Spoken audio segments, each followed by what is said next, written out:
अटल विचार मंच तरफ हिंजिली पौर परिषद स्थित नेताजी कल्याण मंडपठारे स्वर्गत अटल बिहारी वाजपेयी जन्म जयंती पालित हो जाइछि। अटल विचार मंचर आयोजक वरिष्ठ आईनजीवी ज्योति सावत प्रयास रे भारत राजनीति इतिहास सबुठु सफल सर्वमान्य व्यक्तित्व एवं पक्ष विपक्ष समस्त हृदय रे सम्मानित अजात शत्रु कवि भारत रत्न पूर्व प्रधानमंत्री स्वर्गत अटल बिहारी वाजपेयी जन्म जयंती पालन सभा आयोजन करा जायथिला। एथिरे अनेक बुद्धिजीवी कवि छात्र और जनसाधारण उपस्थित रही। मंचासीन सम्मानित अतिथि मानक मध्यरु वरिष्ठ कवि सत्यनारायण पाणिग्राही, पूर्वतन बीजेपी राज्य संपादक advocate Shrikant Padhi, Akash Pattanayak, advocate Jyoti Sawat, retired chief engineer Nagendranath Maharana, Rakesh Rath एवं अन्य माने उपस्थित थिले। निज निज वक्तव्य रे अतिथि माने स्वर्गीय भारत रत्न अटल जी को स्मरण करी तांको व्यक्तित्वरु एवं तांको जीवनरु किछि अंश व्याख्यान रे रखिथिले एवं अटल जी को भली व्यक्तित्व किभली प्रत्येक छात्र छात्री जीवन रे गठन करा जाय परिबो से नै आह्वान देथिले। अटल बिहारी वाजपेयी गोटे आदर्श देशर नहीं तो भारत वर्षर आदर्श युवपीढ़ीर आदर्श। तांकर 101तम जयंती रे गोटे चिंता कलु जे 101 जयंती रे गोटे आमे गोटे कार्यक्रम करबा तांकर विचारधारा को नहीं गोटे कार्यक्रम करबा बुद्धिजीवी युवक मान को नहीं ए चिंताधारा रे आमे गोटे स्वल्प समय रे ए कार्यक्रम अनुष्ठित होईची आ बहुत यार ए कार्यक्रम जो बहुत माने बुद्धिजीवी एवं युवक माने उत्साहित होइचंती। आगामी दिन में यही कार्यक्रम समस्त सहयोग समस्त सहयोग चालू रही आशा कर। आगामी दिन में आमर बंधु श्रीकांत जपरी कहले जे स्कूल पिला विद्यालय एवं समस्त नहीं गोटे आशा अच्छी।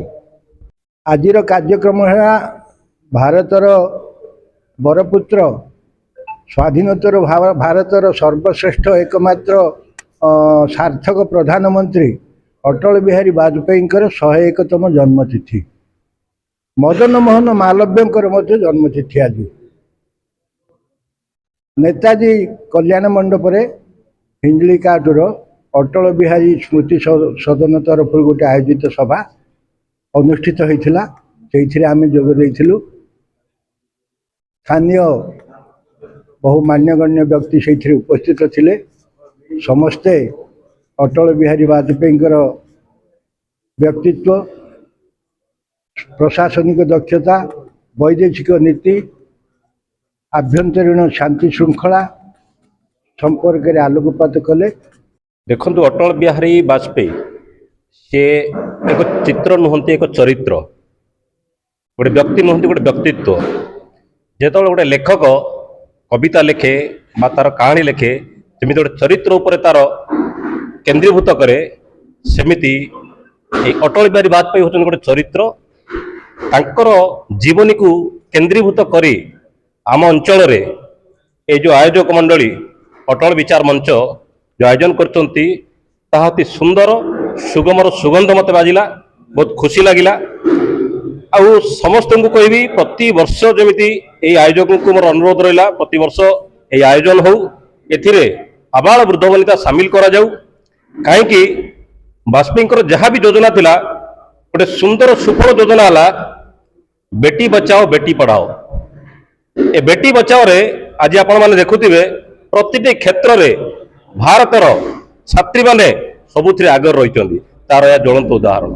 तेणु ये आयोजक मंडली को बहुत धन्यवाद जनाऊँगी। ता सहित अटल बिहारी वाजपेयी आज जन्म जयंती रे अशेष अशेष श्रद्धांजलि एवं श्रद्धा सुमन जनाऊँ। धन्यवाद। एकतम अटल भारत रत्न अटल बिहारी वाजपेयी जयंती अवसर में अटल विचार मंच हिंजलिकाट और बंधु ये जो कार्यक्रम को आयोजन करते मुझे साधुवाद जनाऊँगी एवं अनुरोध करुच्ची प्रत्येक वर्ष हिंजली माटी ए प्रकार कार्यक्रम हो एवं आपको व्यापक आकार करा जाऊ। छात्र छात्री मान भितर बर्तमान जो युवपीढ़ी अच्छा से भितर जो अटल बिहारी विचारधारा चिंताधारा एवं से किपरि भारत को आगू बढ़ाई योजना करुले से विषय पूरा घरे घरे पहुँचू पिला भितर वातावरण तैयारी हो ए प्रकार मोर ବକ୍ତବ୍ୟରେ ଅନୁରୋଧ କରିଥିଲି ଏବଂ ये बहुत बढ़िया कार्यक्रम है से कार्यकर्ता समस्त साधुवाद जनाऊँ।